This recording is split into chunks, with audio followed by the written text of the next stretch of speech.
Hello ಅಮ್ಮ, ನಾನು ಇನ್ನು ಮುಂದೆ ನನ್ನ ಗಂಡ ಮನೆ ನಾನು ಇರಲ್ಲಮ್ಮ. ನಂಗೆ ಸಾಕಾಗಿದೆ. ನಾನು ಬರ್ತೀನಮ್ಮ ಮನೆಗೆ. ಏನಾಯ್ತಾ?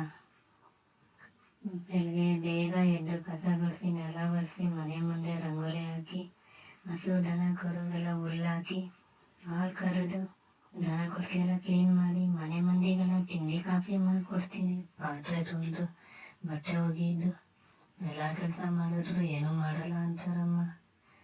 ನಂಗೆ ಸಾಕಾಗಿದೆಮ್ಮ. ನನ್ನ ಕಷ್ಟ ಯಾರಿಗೂ ಅರ್ಥ ಆಗಲ್ಲ. ನಾನು ಮನೆ ಬಿಟ್ಟು ಬರ್ತೀನಮ್ಮ. ಅಮ್ಮ ಅಮ್ಮ ಯಾಕೆ ಕರೀತಾ ಇರೋದು?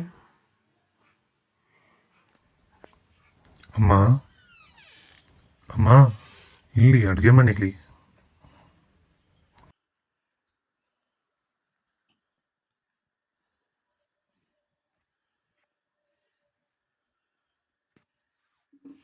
ರಾಗಿ ಮುಂದೆ ನೀನು ಕರೆದ?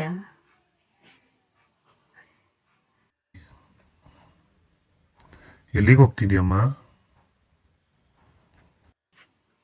ನಾನು ಇಲ್ಲಿರಲ್ಲ. ನಾನು ನನ್ನ ತವ್ರ ಮನೆಗೆ ಹೋಗ್ತೀನಿ. ನನಗೆ ಇಲ್ಲಿ ಕಷ್ಟ ಆಗುತ್ತೆ. ಹಂಗಂದ್ರೆ ನನ್ನ ಕೂಡ ಕರ್ಕೊಂಡು ಹೋಗಮ್ಮ. ನೀನು ಕರ್ಕೊಂಡು ಹೋಗ್ಬೇಕಾ? ಯಾಕೆ, ನಿಂಗೇನು ಕಷ್ಟ ಇಲ್ಲಿ? ನನಗೇನೋ ದೊಡ್ಡ ಕಷ್ಟ ಏನು? ನಿನ್ನ ಕಷ್ಟ ನಾನು ಕೇಳಿದ್ದೀನಿ. ನನ್ನ ಕಷ್ಟ ಸ್ವಲ್ಪ ಕೇಳ್ತೀಯಾ? ನಾನು ರಾಗಿ ನನ್ನ ಹೊಲಕ್ಕೆ ಹಾಕ್ತಾರೆ. ಬೆಳೆ ಬಂದಾಗ ಕುಯ್ತಾರೆ. ಆಮೇಲೆ ಕಟ್ಟಿ ಬನ್ವೆ ಹಾಕ್ತಾರೆ. ಅದನ್ನು ತೆಗೆದು ಕಣಕ್ಕೆ ಹಾಕ್ತಾರೆ. ಆಮೇಲೆ ರೋನಲ್ಲಿ ಹೊಡಿತಾರೆ. ಅದನ್ನು ಗಾಳಿಲಿ ತೂರ್ತಾರೆ. ಮನೇಲಿ ಒಂದು ಮೂಲೆಯಲ್ಲಿ ಮೂಟೆ ಕಟ್ಟಿ ತುಂಬ್ತಾರೆ. ರಾಗಿ ಮಿಷಿನ್ಗೆ ಹಾಕ್ತಾರೆ, ಬೀಸ್ತಾರೆ. ಆಮೇಲೆ ಹಿಟ್ಟು ಮಾಡ್ತಾರೆ.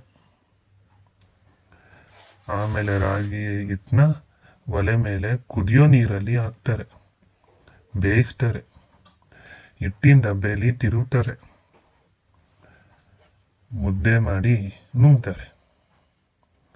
ಇವಾಗ ಹೇಳು, ಮನುಷ್ಯಂಗಿರೋ ಕಷ್ಟ ದೊಡ್ಡದ? ಮನುಷ್ಯರು ನಮ್ಮಂಥವ್ರಿಗೆ ಕೊಡೋ ಕಷ್ಟ ದೊಡ್ಡದ? ಹೌದು, ನೀನು ಪಡೋ ಕಷ್ಟಕ್ಕಿಂತ ನಮ್ದು ಯಾವುದೂ ಲೆಕ್ಕ ಇಲ್ಲ. ನೀನು ಮಾಡೋ ಕೆಲಸನ ಪ್ರೀತಿಯಿಂದ ಮಾಡು, ನಿಂಗೂ ಪ್ರೀತಿ ಸಿಗುತ್ತೆ.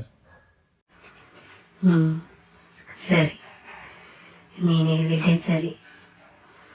ನನ್ನ ಮನೆ ಬಿಟ್ಟು ಹೋಗಲ್ಲ. ಒಳ್ಳೇದು. ನಿನ್ನ ಪಾಲಿನ ಮುದ್ದೆ ಹಾಗೇ ಇದೆ, ಬಾ ಊಟ ಮಾಡು.